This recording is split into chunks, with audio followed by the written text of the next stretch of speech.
Hello everyone. तो चलिए स्वागत करता हूं आपके अपने इस चैनल के ऊपर।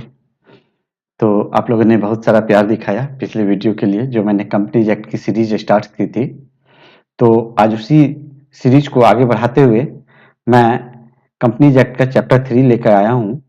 बट इस चैप्टर 3 को पढ़ने से पहले मैं सोचा कि आप लोगों को एक बेसिक अंडरस्टैंडिंग दे दूं, क्योंकि ये फिनांस का लॉ से रिलेटेड जो टॉपिक है इसको समझने के लिए आपको कुछ कुछ टर्म की जरूरत होगी। तो जो लोग फिनेंशियल अवेयरनेस पढ़ रखे हैं आरबीआई ग्रेड बी के लिए, तो उन लोगों के लिए, या नबार्ड ग्रेड बी के लिए, तो उन लोगों के लिए उतनी जरूर दिक्कत नहीं होगी। या बैंकिंग के लिए भी, बैंकिंग में भी जिन्होंने फिनेंशियल अवेयरनेस, बैंकिंग अवेयरनेस पढ़ा है उनके लिए तो ज़्यादा प्रॉब्लमेटिक नहीं है। बट जिन लोगों ने नहीं पढ़ा है उनके लिए ये बहुत प्रॉब्लमेटिक बनने वाली है। तो मैं सोचा कि चलो क्यों नहीं इसका एक बेसिक्स बना दूं ताकि हर लड़के को समझ में आए। मैं ऐसा नहीं चाहता हूं कि कोई न्यू स्टूडेंट्स स्टार्ट करे तो उसे दिक्कत हो, तो मैं हर स्टूडेंट्स को लेके चलना चाहूँगा। और मैं एक चीज़ बता दूं कि ये जो वीडियो है, इस वीडियो से आपको सेबी में क्वेश्चंस बहुत ही कम चांस है, लेस प्रोबेबल चांस है, बट एक अंडरस्टैंडिंग और अच्छी समझ के लिए ये सारे चीज़ को जानना बहुत जरूरी है। तो एक अंडरस्टैंडिंग के लिए आप इसको, इसमें कुछ भी आप रटा मत मारिएगा, बस आप 2 बार इस वीडियो को देख लीजिएगा। आज देख लीजिए, फिर 2-3 दिन के बाद देख लीजिए। अंडरस्टैंडिंग डेवलप कर लेना है, आपके माइंड में वो सब वर्ड से फैमिलियर हो जाना है आपको, ताकि आने वाले चैप्टर्स में आपको एक अच्छी ग्रिप्स बन सके और आप अच्छे से उसको ग्रैस्प कर सको। ठीक है, तो चलिए वीडियो की शुरुआत करते हैं बिना विलंब किए हुए। तो देखिए, सबसे पहले बात करते हैं बॉन्ड का, कि बॉन्ड क्या होता है। ठीक है, तो बॉन्ड जो है एक मिनट, मेरा बोर्ड नहीं काम कर रहा है, मैं थोड़ा सा बोर्ड को कनेक्ट कर लूं।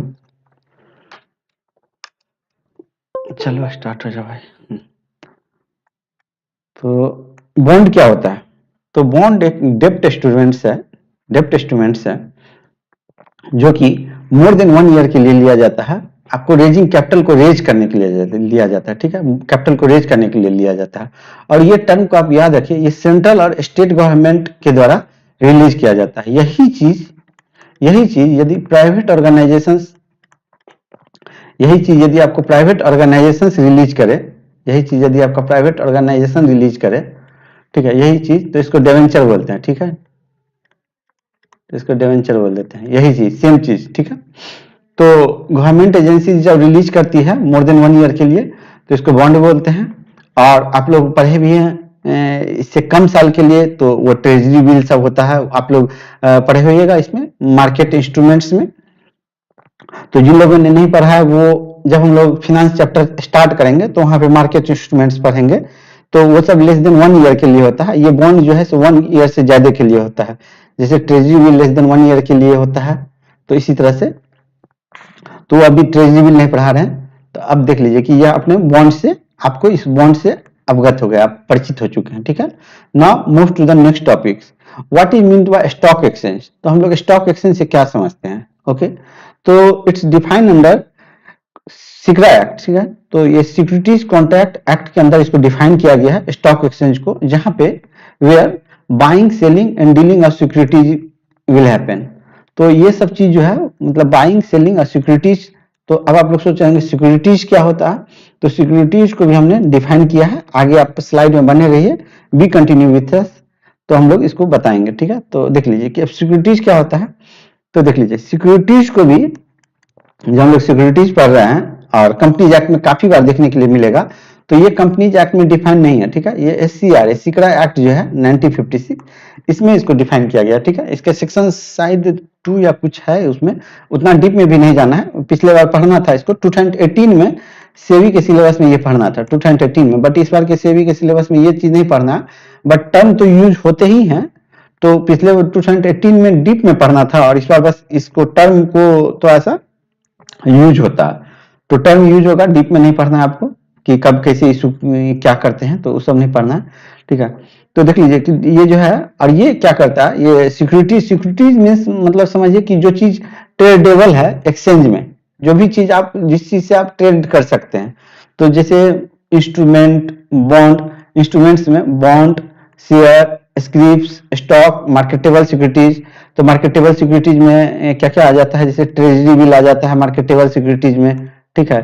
टी बिल आता है, टी बिल आप लोग पढ़े होइएगा। फिर सर्टिफिकेट ऑफ डिपॉजिट आ जाता है, कमर्शियल पेपर आ जाता है, प्रेफरेंस शेयर आ जाता है। मतलब आप मार्केटेबल सिक्योरिटीज में आप बोल सकते हैं कि मनी मार्केट का जो इंस्ट्रूमेंट है वो सारे इसमें आते हैं, ठीक है। तो जो ये सब चीज है, इन सब चीज को सिक्योरिटीज बोलते हैं।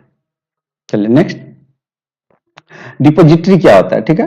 तो डिपॉजिटरी जो है एक बैंक की तरह होता है। जैसे बैंक में हम लोग मनी को डिपॉजिट करते हैं, ठीक उसी तरह सेम एज हम लोग वहां पे सिक्योरिटीज को डिपॉजिट करते हैं। And what we are just read about securities, तो we read about securities, it includes instruments such as share, bond, scrip and stock.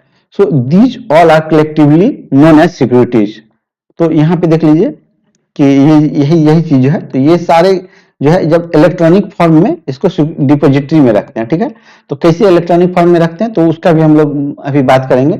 अब जब क्या होता है डिमेटेरियलाइजेशन, आप लोग बहुत बार सुने होइएगा।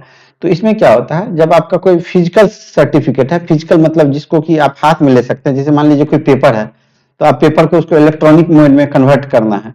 जैसे डिजिटली सिग्नेचर आजकल आ गया है, तो अब आजकल क्या होता है कि कंप्यूटर में डिजिटल सिग्नेचर आपको अपलोड किया जाता है। तो उसका भी प्रोसीजर है, आप ले जा करके गवर्नमेंट के अंदर डाल करके आप डिजिटल सिग्नेचर कर लीजिए। जब कोई कंपनी बनती है तो वहां पे आपको डिजिटल सिग्नेचर बनाना पड़ता है, तो उसके लिए प्रोसीड्यूर आता है। तो इसी तरह से जब कोई भी सर्टिफिकेट को आप फिजिकल को यदि डिजिटल में बनाते हो तो उसको जो है डिमेटेरियलाइजेशन बोलते हैं, ठीक है। और ये जो है ये credited account with depository participants. और ये जो है ये डिमेटेरियलाइजेशन वाली जो भी चीज होती है इसको क्रेडिटेड करते हैं डिपॉजिटरी पार्टिसिपेंट्स में। तो अब आप लोग सोचिएगा कि डिपॉजिटरी पार्टिसिपेंट्स क्या होता है, तो इसको भी हम लोग अभी देखेंगे कि क्या होता है, आगे के स्लाइड में है, ठीक है। अनक्रेडिटेड, ठीक है। तो वो जो इलेक्ट्रॉनिक फॉर्म में जो बन गया है, जैसे ये फिजिकल है, फिजिकल से आप इलेक्ट्रॉनिक कर दिए, और इसको क्या करेंगे, ये इलेक्ट्रॉनिक फॉर्म में बन के और डिपॉजिटरी पार्टिसिपेंट्स का जो अकाउंट है वहां पे इसको क्रेडिट कर देंगे, ठीक है। फिजिकल से फिजिकल हो गया, फिर इलेक्ट्रॉनिक्स में कन्वर्ट कर दिया, ये इलेक्ट्रॉनिक्स वाला जो है ये डिपॉजिटरी पार्टिसिपेंट्स के अकाउंट में क्रेडिट हो जाता है, ठीक है। तो इसी में डिमेटेरियलाइजेशन में होता है, ओके। अब हम लोग चलते हैं इक्विटी और शेयर्स में, ठीक है। तो इक्विटी जो है ये कैपिटल है, ठीक है। जैसे हम लोग asset is equal to liabilities plus equity पढ़ते हैं, तो इक्विटी जो आपका जो मनी जो है आपके पास, equity capital of a company जो है equal units of a small denomination such each called share. जो भी चीज होता है, अभी एक इसको एग्जांपल से हम लोग समझते हैं, ठीक है। आप लोग हो सकता है कंफ्यूजन हो, तो देख लीजिए एग्जांपल्स में, जैसे कि टोटल इक्विटी किसी कंपनी का, टोटल इक्विटी किसी कंपनी का इतना, और इसको क्या करेंगे, ये 20 लाख है, ठीक है। और इसको क्या करेंगे, ये 30 लाख को ये 20 लाख में इसको डिवाइड कर देंगे टोटल इक्विटी को, ठीक है। और हर ये इसको जो डिवाइड करेंगे इसमें क्या करेंगे, हर का शेयर, हर का जो दाम है वो 10 रुपीज रख देंगे, ठीक है। तो 10 रुपीज जो है etch such unit of RS10 is called share. तो यही जो इसको जो डिवाइड करके जो छोटे छोटे 10 रुपीज बनाए हैं, इसी को हम लोग शेयर बोलते हैं, ठीक है। तो इसी को हम लोग शेयर बोलते हैं। तो इस तरह से क्या हो जाता है, तो इस तरह से हम लोग के पास इतना शेयर हो जाते हैं, ठीक है। ओके, चलिए तो आगे बढ़ते हैं। अब हम लोग देखते हैं कि सिक्योरिटीज मार्केट का फंक्शन क्या है। तो सिक्योरिटीज मार्केट का फंक्शन यही होगा कि वहां पे हम लोग सिक्योरिटीज को बाय और सेल करेंगे, ठीक है। तो ये हो गया। Why do companies need to issue share to the public? देखिए शेयर का जरूरत क्यों पड़ता है पब्लिक को, इशू कंपनी को शेयर इशू करने की जरूरत क्यों पड़ती है पब्लिक के लिए। तो देखिए इसमें होता ही है कि जैसे आप कोई कंपनी खोल रहे हैं, ठीक है। मान लीजिए कोई आप कंपनी खोल रहे हैं और आपको आपके बैकअप में किसी ने आपको मनी दिया, ठीक है। मान लीजिए आप यहाँ पे आपको यहाँ से किसी ने आपको मनी प्रोवाइड किया, ठीक है। मनी प्रोवाइड किया और मनी प्रोवाइड किया, मिनट,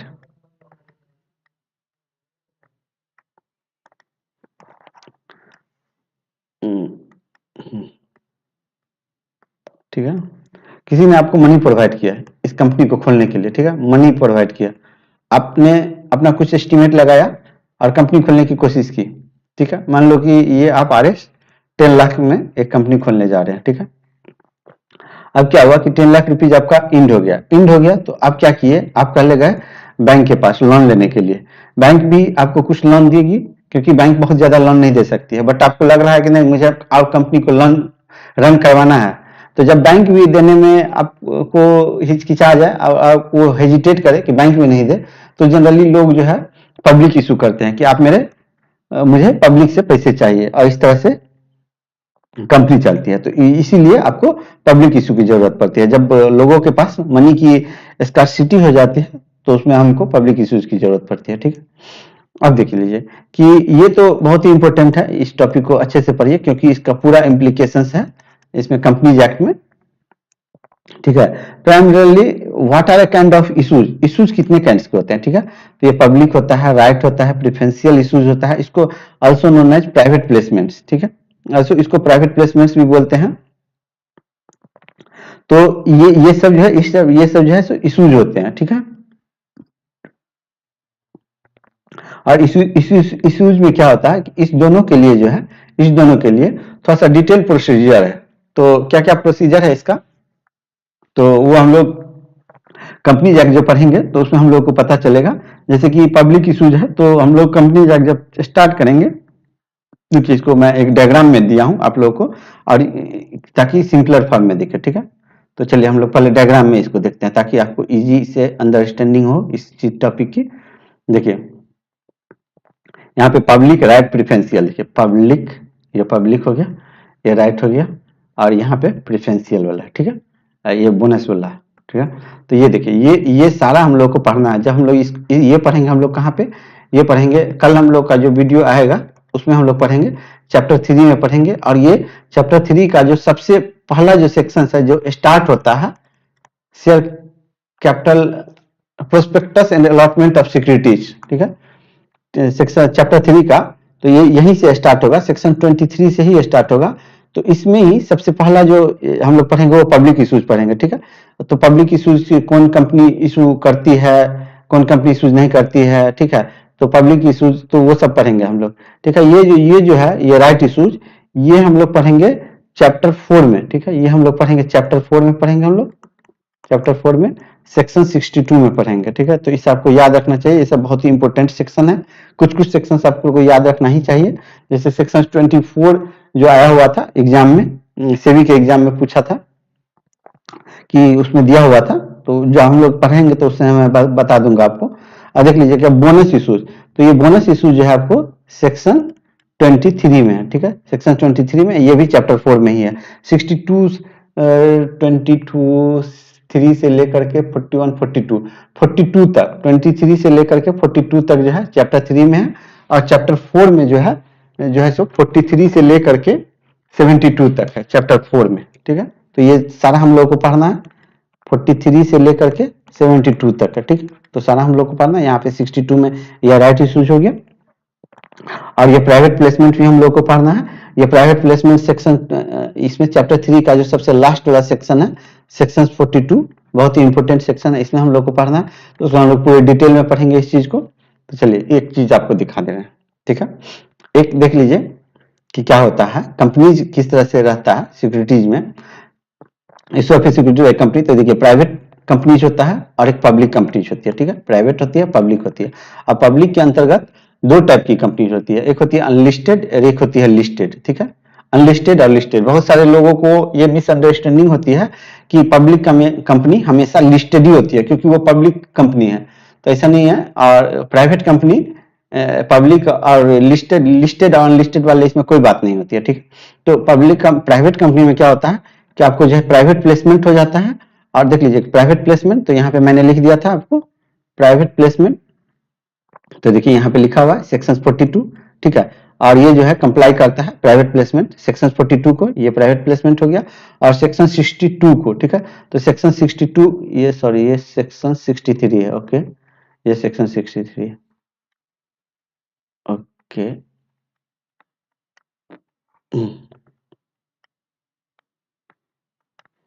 तो ये सेक्शन 63 है। तो ये देख लीजिए किस तरह से ये प्राइवेट प्लेसमेंट इस तरह से करता है, अब थोड़ा थोड़ा अंडरस्टैंडिंग आपका बनता चलेगा। ठीक है, और ये देख लीजिए इसमें राइट इशूज और बोनस इशूज, यहाँ पे देख लीजिए राइट इशूज और ये बोनस इशूज, ये दोनों इशूज हैं, राइट इशूज और बोनस इशूज। तो ये जो है आपका 62 और 63 देख लीजिए, 62 और 63 सेक्शन 62 और ये सेक्शन 63 के कंपनीज एक्ट में रहता है, ठीक है। तो ये जब हम लोग इसको पढ़ेंगे पूरे डिटेल में, जब हम लोग ये चैप्टर 4 पढ़ेंगे, अभी तो चैप्टर 3 ही पढ़ेंगे क्योंकि चैप्टर 3 बहुत ही लेंदी चैप्टर है, सेक्शन 23 से सेक्शन 42 तक है और सेक्शन 42 में ही बहुत कुछ है। तो हम लोग इंपोर्टेंट सेक्शन सब सेक्शन पढ़ेंगे इसमें, ठीक है। तो इस तरह से होता है, ठीक है। अब देख लीजिए आईपीओ क्या होता है। तो जब कोई unlisted public company fresh issue करता है सिक्योरिटीज को, या ऑफर फॉर सेल करता है एग्जिस्टिंग सिक्योरिटीज को ऑफर फॉर सेल। देखिए ऑफर फॉर सेल क्या होता है, तो जैसे मान लीजिए फ्लिपकार्ट है, तो फ्लिपकार्ट का चेयरमैन है कौन, सचिन बंसल, ठीक है, सचिन बंसल, ठीक है, सचिन बंसल। तो इनके पास बहुत ज्यादा शेयर है, ठीक है। इसका इनके पास मान लीजिए अब तो बहुत कम है, जब से वॉलमार्ट इनको ले लिया है तब से। मान लीजिए कि ये मान लेने की बात है, मान लीजिए 25% से, और इनको पैसा का दिक्कत हो गया और अनलिस्टेड कंपनी है। तो आप लोग बोलेंगे कि फ्लिपकार्ट तो लिस्टेड कंपनी है, तो ये एग्जाम्पल लिया है, मान लीजिए कि वो अनलिस्टेड होगा तब, अभी तो वो लिस्टेड कंपनी है, फ्लिपकार्ट लिस्टेड कंपनी नहीं है, फ्लिपकार्ट लिस्टेड कंपनी है। इसके जगह पे कोई ऐसा हो, तो मान लीजिए कि जिस समय में नहीं था उस समय की बात मैं कर रहा हूँ, उस समय की, तो ये 25% से हो गया। अब ये क्या करता है कि इसको पैसे की आपको नीड है, बहुत ही जरूरत है। तो यदि ये इस तरह से जाएंगे, ये पब्लिक इशूज करने जाएंगे, तो इनको बहुत सारा प्रोसीजर को फॉलो करना पड़ेगा, ठीक है। बट यहाँ पे ये क्या करेंगे कि बोलेंगे ना कि मैं अपना 5% शेयर ही बेच दूंगा, ठीक है, ये 5% शेयर ही बेच दूंगा, तो इसमें कम प्रोसीजर लगेगा और इजीली से बहुत ही जल्द वो पैसे को मार्केट से ले सकते हैं। तो इसलिए जब एग्जिस्टिंग मेंबर अपने शेयर को सेल करती है तो उसको ऑफर फॉर सेल बोलते हैं, ठीक है। तो इस तरह से, तो आपको यहाँ पे वर्ड याद रखना है कि आईपीओ जो है हमेशा अनलिस्टेड कंपनी इशू करती है, कब, या तो आइदर फ्रेश इशू करती है या ऑफर फॉर सेल के जरिए करती है, ठीक है, वो for the first time to the public. और ये क्या करती है, ये फर्स्ट टाइम के लिए होती है, इनिशियल पब्लिक ऑफर, ठीक है। अब देख लीजिए कि फॉलो ऑन पब्लिक ऑफर, ठीक है, फॉलो ऑन पब्लिक ऑफर, तो ये जो है आपको लिस्टेड कंपनी करती है, ठीक है।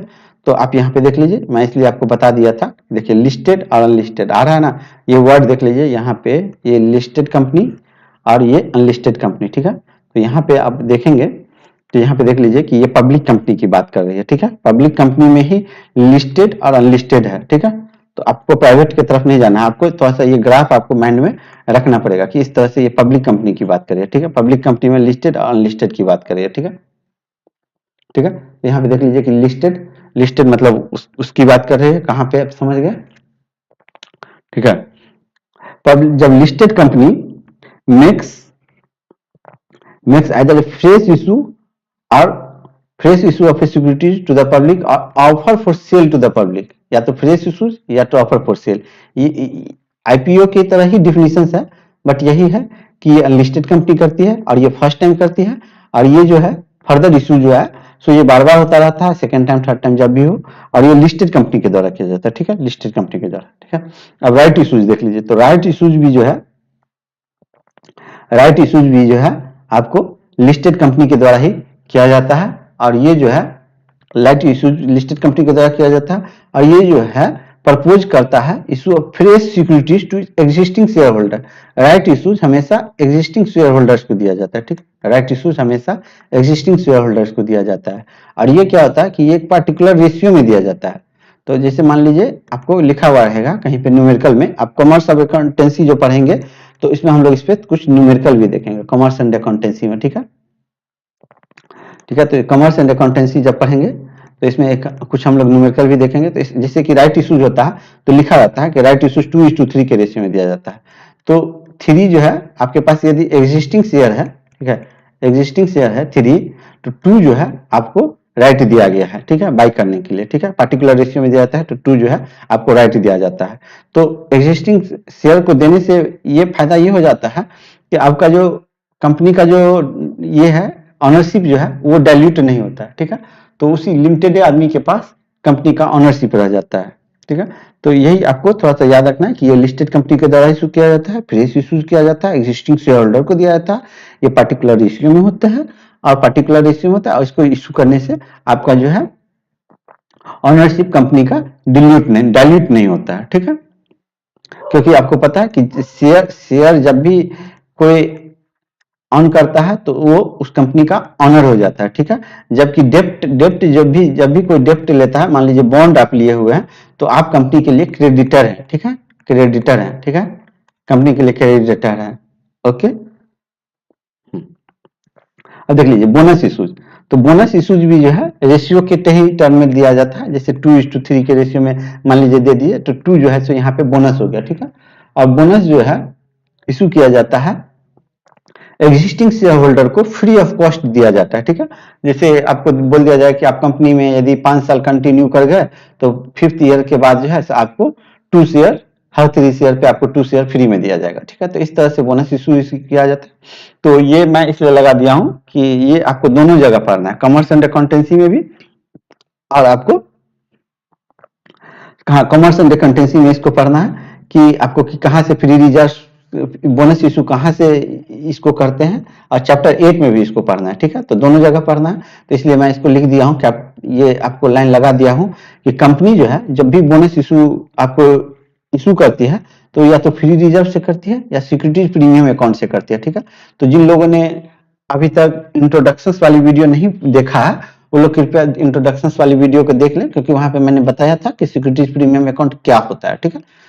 तो इसलिए मैं अभी यहाँ नहीं बताने जा रहा हूँ, क्योंकि आप लोग सब एक दूसरे से इंटरलिंक्ड है, ठीक है। तो आप लोग जब तक इंटरलिंक्ड होकर नहीं पढ़ोगे तब तक दिक्कत है।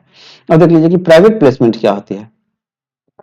तो प्राइवेट प्लेसमेंट जो है मनी को ज्यादा फास्ट में रेज करना है तो हम लोग प्राइवेट प्लेसमेंट करते हैं। और प्राइवेट प्लेसमेंट में क्या होता है कि कुछ लिमिटेड लोगों को, कुछ स्मॉल नंबर ऑफ सिलेक्टर को, इन्वेस्टर्स को हम लोग सिलेक्ट करके उसमें उनको ही हम लोग ऑफर करते हैं, ठीक है। और वहीं से हम लोग मनी को कलेक्ट कर लेते हैं, ठीक है। तो जब हम लोग प्राइवेट प्लेसमेंट पढ़ेंगे, ये सेक्शन 42 में पढ़ेंगे, चैप्टर 3 में ही, prospectus and allotment of securities में सेक्शन 42 में पढ़ेंगे, तो वहां पे हम लोग देखेंगे कि इसका क्या लिमिट है, कितने लोगों को दे सकता है, ठीक है। तो ये हम लोग देखेंगे, इसमें टोटल डिटेल में देखेंगे इसके लिए क्या क्राइटेरिया है, किस तरह से करते हैं, तो सारा कुछ हम लोग सेक्शन 42 में पढ़ेंगे, ठीक है। तो ये हो गया सेक्शन। अब देख लीजिए कि प्रेफरेंशियल अलॉटमेंट क्या होता है, ठीक है। प्रेफरेंशियल अलॉटमेंट, ठीक है। तो जब issue of a share of convertible securities by listed company to a selected group of a person, तो इसमें आप लोग याद रखिए कि ये जो है इशू ऑफ ए शेयर करता है, कन्वर्टिबल सिक्योरिटीज जो है ये इशू करता है लिस्टेड कंपनी के द्वारा ओनली सिलेक्टेड पर्संस को, ठीक है। और इसमें क्या होता है, इसमें आपको लॉक इन पीरियड होता है, ठीक है। जैसे वो करते हैं तो जैसे लिख देगा कि 3 इयर्स लॉक इन पीरियड, तो 3 इयर्स के लिए आप जो है उसको टच नहीं कर सकते हैं, ठीक है। और ये ना ही राइट इशूज है और ना ही ये पब्लिक इशूज है, ठीक है। तो यहाँ पे क्लियर लिखा हुआ है इशू ऑफ ए शेयर और of convertible securities by listed company to a selected group of a person. तो ये जो है selected group of a person को दिया जाता है इशू ऑफ ए शेयर और कन्वर्टिबल सिक्योरिटीज, ठीक है। तो यहाँ पे ये याद रखिए इशू ऑफ ए शेयर और कन्वर्टिबल सिक्योरिटीज, ठीक है। तो जो है सिलेक्टेड, ये लिस्टेड कंपनी के द्वारा दिया जाता है, तो ये सारा लिस्टेड कंपनी के द्वारा ही दिया जाता है, आईपीओ को छोड़ के। देख लीजिए आईपीओ को छोड़ के सारा कुछ लिस्टेड कंपनी के द्वारा दिया जाता है। तो आप एक तरह से ये भी याद रख सकते हैं कि केवल आईपीओ ही जो है एक अनलिस्टेड कंपनी के द्वारा फ्रेश इशू होता है, ऑफर फॉर सेल होता है, और ये फर्स्ट टाइम होता है, ठीक है। और सारा जो है लिस्टेड कंपनी के लिए ही होता है, ठीक है। तो आप इस तरह से इसको याद भी रख सकते हैं, ठीक है। तो अब देख लीजिए क्वालिफाइड इंस्टीट्यूशनल प्लेसमेंट्स क्या होता है। तो क्वालिफाइड इंस्टीट्यूशनल प्लेसमेंट होता है कि जब कोई लिस्टेड कंपनी रहता है स्टॉक एक्सचेंज में और वो जो इशू करता है शेयर्स और डिवेंचर, ठीक है। अभी इशू करता है शेयर्स और डिवेंचर, डिवेंचर जो है हमेशा प्राइवेट कंपनी के द्वारा किया जाता है, ठीक है। प्राइवेट कंपनी के द्वारा किया जाता है। और बॉन्ड जो है हमेशा गवर्नमेंट ऑर्गेनाइजेशन के द्वारा इशू किया जाता है, ठीक है। गवर्नमेंट ऑर्गेनाइजेशन के द्वारा, और डिवेंचर जो है प्राइवेट कंपनी के द्वारा इशू की जाती है। तो ये सब आप लोग याद रखिए, ठीक है। ये गवर्नमेंट ऑर्गेनाइजेशन के द्वारा इशू की जाती है और ये प्राइवेट कंपनी के द्वारा इशू की जाती है, ठीक है। फुल्ली और पार्शियली और any other kind of security not including warrant, ठीक है, वारंट्स। तो ये नॉट इंक्लूडिंग वारंट्स है, तो देख लीजिए कि इसको भी हम लोग ने डिफाइन किया है। तो आगे हम लोग देखेंगे which are convertible in nature to qualified institutional buyer. तो जब हम लोग जैसे शेयर और डिवेंचर जो है जो कि पार्शियली और फुल्ली नेचर का होता है, इसको जो हम लोग इशू करते हैं तो ये जो है क्वालिफाइड इंस्टीट्यूशनल बायर को इश्यू करते हैं, इसी को हम लोग क्वालिफाइड इंस्टीट्यूशनल प्लेसमेंट करते हैं। अब क्वालिफाइड इंस्टीट्यूशनल बायर क्या होता है, तो यहाँ पे नेम में ही लगा हुआ है क्वालिफाइड, तो ये लोग काफी क्वालिफाइड होते हैं और ये लोग हाई नेट रिस्क को जो है, जैसे रिस्क एनालिसिस इन लोगों को अच्छी आती है, ये लोग हाई कैपिटल को कहीं पे भी इन्वेस्ट कर सकते हैं, इन लोगों को ज्यादा रूल रेगुलेशंस की जरूरत नहीं होती है सेबी की, क्योंकि सेबी का रूल रेगुलेशंस एक सिंपल पब्लिक को प्रोटेक्ट करने के लिए बनाया गया है। जो पब्लिक को ज्यादा फाइनेंशियल मार्केट से ज्यादा नॉलेज नहीं है उनके लिए बनाया गया है। और ये क्वालिफाइड इंस्टीट्यूशनल बायर के पास ऑलरेडी सारा कुछ अनुभव होता है, मार्केट का अनुभव होता है कि कहाँ पे पैसा लगाना चाहिए, कहाँ मनी इन्वेस्ट करना चाहिए। तो इस तरह के लोगों को क्वालिफाइड इंस्टीट्यूशनल बायर बोलते हैं। तो क्वालिफाइड इंस्टीट्यूशनल प्लेसमेंट जो है इन्हीं लोगों को दिया जाता है, ठीक है। अब देखिए यहाँ पे नॉट इंक्लूडिंग वारंट्स, तो इसमें क्या होता है, तो वारंट्स क्या होता है, तो डेरिवेटिव होता है, एक प्रकार का डेरिवेटिव होता है जो कि गिव्स देता है right but not the obligations to buy और सेल द सिक्योरिटीज। मतलब इसके पास जो है राइट है, नॉट ऑब्लिगेशन, आप मतलब आपको बाध्य नहीं है कि आपको बेचना ही है, ठीक है, आपको पास राइट है, मन होगा बेचेंगे, नहीं मन होगा नहीं बेचेंगे, सेल करेंगे, तो इस टाइप से देता है। तो इसको हम लोग जब फिनेंशियल अवेयरनेस पढ़ेंगे आरबीआई ग्रेड बी के लिए, आरबीआई ग्रेड बी के लिए, तो वहां पे हम लोग बहुत whose value is based on agreed upon underlying financial asset, ठीक है। तो ये पढ़ने के बाद आप लोगों को काफी दिक्कत का सामना करना पड़ेगा कि ये सब क्या लिखा हुआ है टेक्निकल टर्म में। तो देख लीजिए, मैं आपको बता दे रहा हूँ कि डेरिवेटिव्स के बारे में बता दे रहा हूँ। देखिए जैसे मान लीजिए, 1 मिनट पेन को चेंज कर लो। जैसे मान लीजिए ये आपका वीट है, ठीक है, वीट है और यहाँ पे आपका एक बिस्किट्स का फैक्ट्री है, ठीक है, बिस्किट्स की फैक्ट्री है, बिस्किट्स की, ठीक है। तो वीट से बनेगी बिस्किट्स, तो ये वीट से यदि बिस्किट्स बनेगी तो ये क्या हो गया, ये डिराइव हुआ है, ये जो है ये डिराइव हुआ है, ठीक है, तो ये डिराइव हो गया, ठीक है,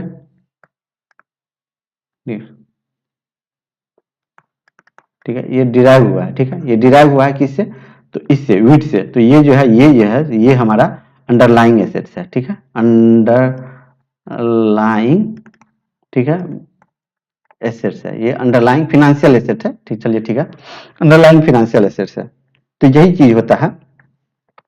तो आप देख लीजिए कि इसमें क्या होता है, तो जब हम लोग पढ़ेंगे financial awareness RBI grade B के लिए, तो थोड़ा सा और डीप में पढ़ेंगे कि फिनेंशियल डेरिवेटिव्स कितने टाइप के होते हैं। वहां पे हम लोग फॉरवर्ड, फ्यूचर, ऑप्शंस, ये तीन तो आरबीआई के ग्रेड बी के कोर सिलेबस में है, तो इसको बहुत डीप में पढ़ना है। फिर स्वैप है, तो ये 4 तरह के फिनेंशियल डेरिवेटिव्स होते हैं, ठीक है।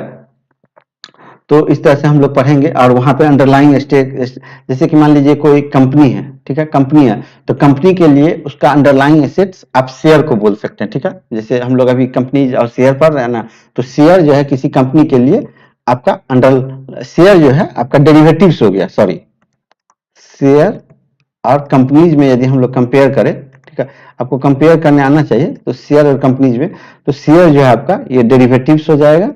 होप आप लोग एग्जांपल से इसको पकड़िएगा, ठीक है, ये डेरिवेटिव्स हो जाएगा और ये जो है आपका कंपनी जो है हमारा अंडरलाइंग एसेट्स हो जाएगा, क्योंकि इसके शेयर जो है इसके ऊपर अंडरलाइंग है, ठीक है, अंडरलाइंग एसेट्स हो जाएगा, ठीक है, ठीक है। तो यही चीज बोल रहा है। तो ये दोनों, आप यदि डेली लाइफ से एग्जांपल लेना चाहते हैं डेरिवेटिव्स का, तो डेली लाइफ में जैसे आप किसी जमीन को खरीदने के लिए जाते हैं, तो जो एडवांस मनी दे देते हैं, तो वो भी एक प्रकार का डेरिवेटिव्स का कॉन्ट्रैक्ट ही हो जाता है वहां पे, कि हम दोनों के बीच में कॉन्ट्रैक्ट हो गया कि अब कोई पैसा राइज नहीं होगा, कोई जमीन का वैल्यू नहीं बढ़ेगा, ठीक है।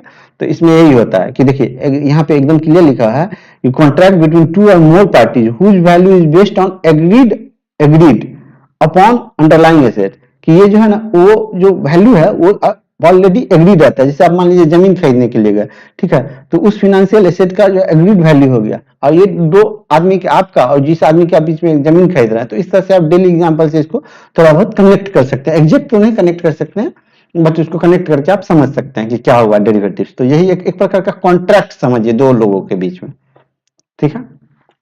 अब देख लीजिए मार्केट कैपिटलाइजेशन क्या होता है, तो मार्केट कैपिटलाइजेशन क्या होता है, तो इसमें जो है एक मार्केट कैपिटलाइजेशन में आपका टोटल जो एसेट हुआ उसको आप मार्केट कैपिटलाइजेशन बोल सकते हैं। तो इसमें होता है कि which is calculate market value of a quoted company which is calculated multiplying its current share price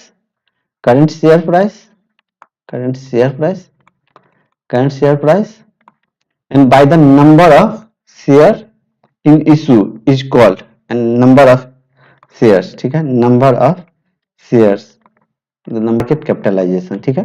तो मार्केट कैपिटलाइजेशन में होता है क्या कि नंबर ऑफ शेयर और उसका शेयर प्राइस जो आपको मल्टीप्लाई करके आएगा वो मार्केट कैपिटलाइजेशन है। जैसे कि एग्जांपल देख लीजिए कि 120 मिलियन शेयर है, ठीक है, और इसका जो करंट प्राइस है वो 100 रुपीज है, तो मार्केट कैपिटलाइजेशन क्या हो जाएगा, इस दोनों को मल्टीप्लाई कर देंगे तो ये हमारा मार्केट कैपिटलाइजेशन हो जाएगा, ठीक है।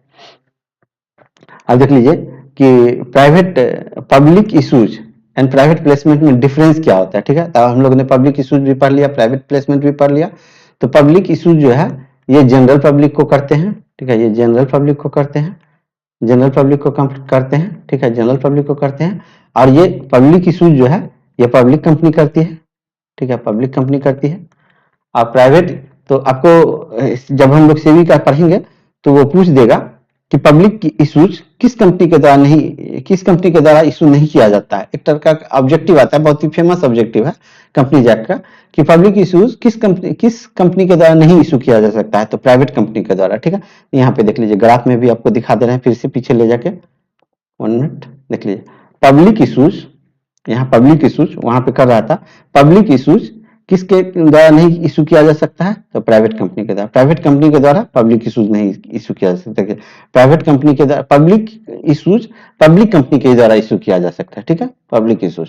1 मिनट, ठीक है, ठीक है। तो हम लोग सेक्शन 23 में जो है इसको और डिटेल में पढ़ेंगे पब्लिक इशूज को, ये सेक्शन 23 में हम लोग पढ़ेंगे, कंपनीज एक्ट में पढ़ेंगे, ठीक है।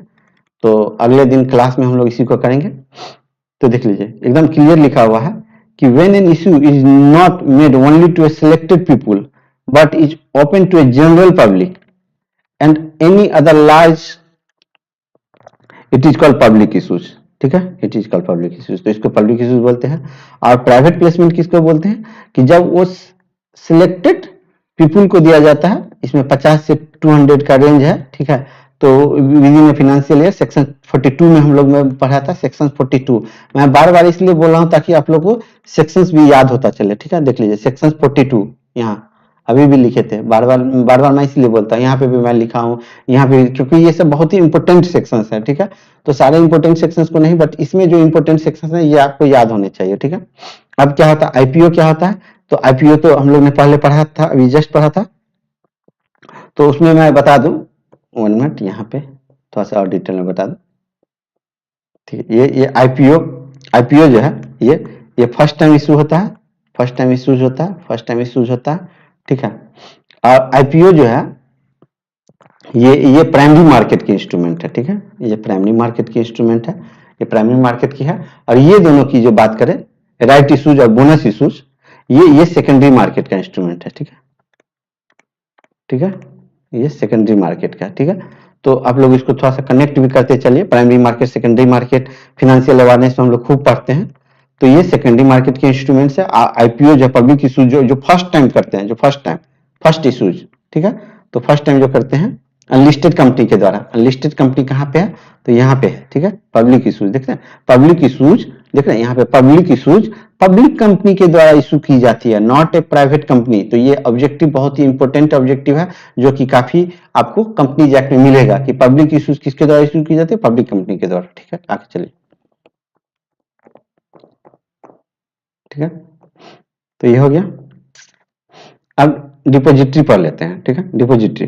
तो डिपोजिटरी को मैं आपको बैंक से कंपेयर कर दिया हूं, जैसे बैंक में फंड के लिए अकाउंट होता है, वैसे ही डिपोजिटरी के लिए, सिक्योरिटीज के लिए जो अकाउंट होता है, सिक्योरिटीज के लिए एक अकाउंट खुलता है, वो डिपोजिटरी के पास खुलता है, ठीक है। और यहाँ पे transfer fund between accounts on the instructions of account holder, और यहाँ पे ट्रांसफर सिक्योरिटीज, वहां पे सिक्योरिटीज को ट्रांसफर करते हैं, ठीक है। और यहाँ पे facilities safe keeping of money, यहाँ पे मनी को सेफ करते हैं, और यहाँ पे शेयर को सेव करते हैं, शेयर मतलब सिक्योरिटीज को, ठीक है। तो देख लीजिए, तो इंडिया में 2 टाइप के डिपोजिटरी हैं, national securities depository limited NSDL and CSDL central depository service limited. ठीक है, तो ये पिछले 2018 के सिलेबस में था सेबी में, अब नहीं है। ठीक है, तो डीप में नहीं पढ़ना।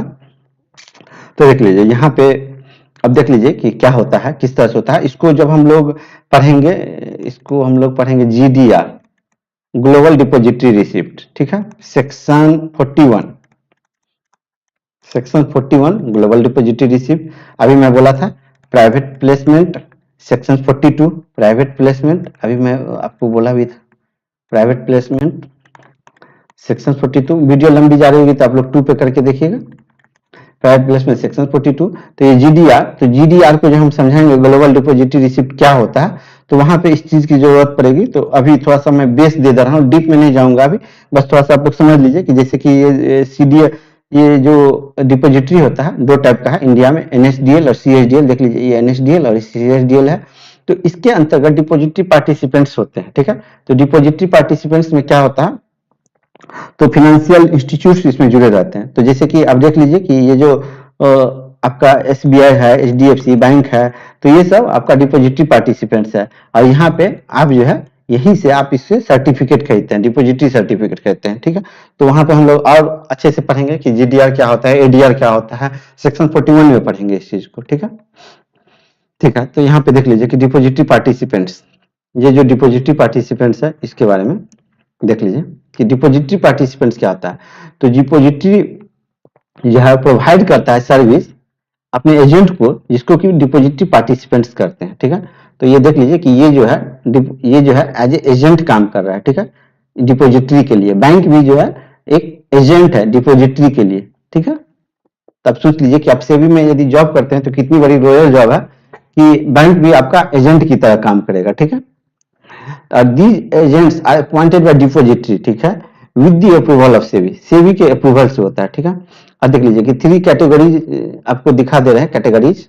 तो इसमें बैंक, फिनेंशियल इंस्टीट्यूशंस और सेबी जिसको भी मेंबर अपॉइंट करेगा डिपोजिटरी पार्टिसिपेट्स के लिए वो, तो बैंक को इजीली मिल जाता है, क्योंकि बैंक तो आप लोगों को पता ही है कितनी रूल से इसको बन के गुजर के बनना पड़ता है। तो बैंक के लिए दिक्कत नहीं है, बैंक को एज इट इज जल्दी प्रोवाइड कर दिया जाता है डिपोजिटरी पार्टिसिपेंट्स का सर्टिफिकेट।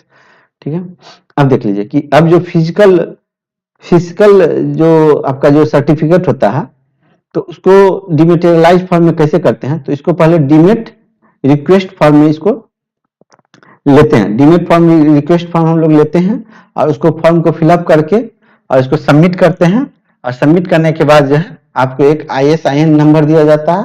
ठीक है, जिसका कि फुल फॉर्म होता है इंटरनेशनल सिक्योरिटीज आइडेंटिफिकेशन नंबर। ठीक है, और यही नंबर जो है आपको एज ए सिक्योरिटीज के रूप में प्रोवाइड की जाती है। ठीक है, तो कैसे होता है, तो जब आपको डिमेटेरियलाइज करना रहेगा तो आप डिपोजिटरी पार्टिसिपेंट्स के पास जाएंगे। डिपोजिटरी पार्टिसिपेंट्स मतलब बैंक, फिनेंशियल इंस्टीट्यूशन जो भी है उनके पास जाएंगे और उनके पास बोलेंगे कि डीमेट रिक्वेस्ट फॉर्म आप उनसे मांगेंगे। अब डीमेट रिक्वेस्ट फॉर्म में आप उसको फॉर्म फिलअप करके देंगे, तो फॉर्म फिलअप करके देंगे तो जो है सो आपको वो डिमेटेरियलाइज करके एक ISIN नंबर दे दिया जाएगा। और यही जो है आपका एक यूनिक आइडेंटिफिकेशन नंबर होगा उस सिक्योरिटीज के लिए। ठीक है, तो चलिए अब सेशंस को एंड करने का टाइम आ गया है। और आप लोगों को यदि वीडियो अच्छी लगी हो, कुछ भी फायदा मिल रहा हो, तो ये मेरा UPI ID है, ये QR कोड है। तो आप लोग को जो भी लगे हैप्पी से कि कुछ देना चाहिए, तो आप लोग अब यहाँ पे जो है हमें सपोर्ट कर सकते हैं, क्योंकि आप लोगों को पता है कि मैं एज ए फ्रीलांसर काम कर रहा हूँ। तो YouTube पे सर्वाइव करना उतना छोटा मोटा बात नहीं है, बहुत बड़ी बात है। तो बहुत बड़े बड़े ऑर्गेनाइजेशंस भी काम कर रहे हैं। तो चलिए, तो जो आप लोग को ठीक लगे, मैं क्या बोलूँ, ठीक है। तो अब आप लोगों को जो भी क्वेरी हो, सजेशंस हो, फीडबैक हो, तो वो आप लोग नीचे कमेंट में लिख दीजिएगा। वीडियो अच्छा लगा है तो जरूर लाइक करिएगा और चैनल से जुड़ जाइएगा, टेलीग्राम चैनल से जुड़ जाइएगा और QR कोड को स्कैन करके भी जुड़ सकते हैं। और यह मेरा मोबाइल नंबर है, तो आप मुझे कॉल भी कर सकते हैं, मेल भी लिख सकते हैं swadhyay355@gmail.com पे। तो चलिए इसी के साथ वीडियो को एंड करते हैं, फिर मिलेंगे नेक्स्ट सेशन में। तब तक के लिए बाय, टेक केयर।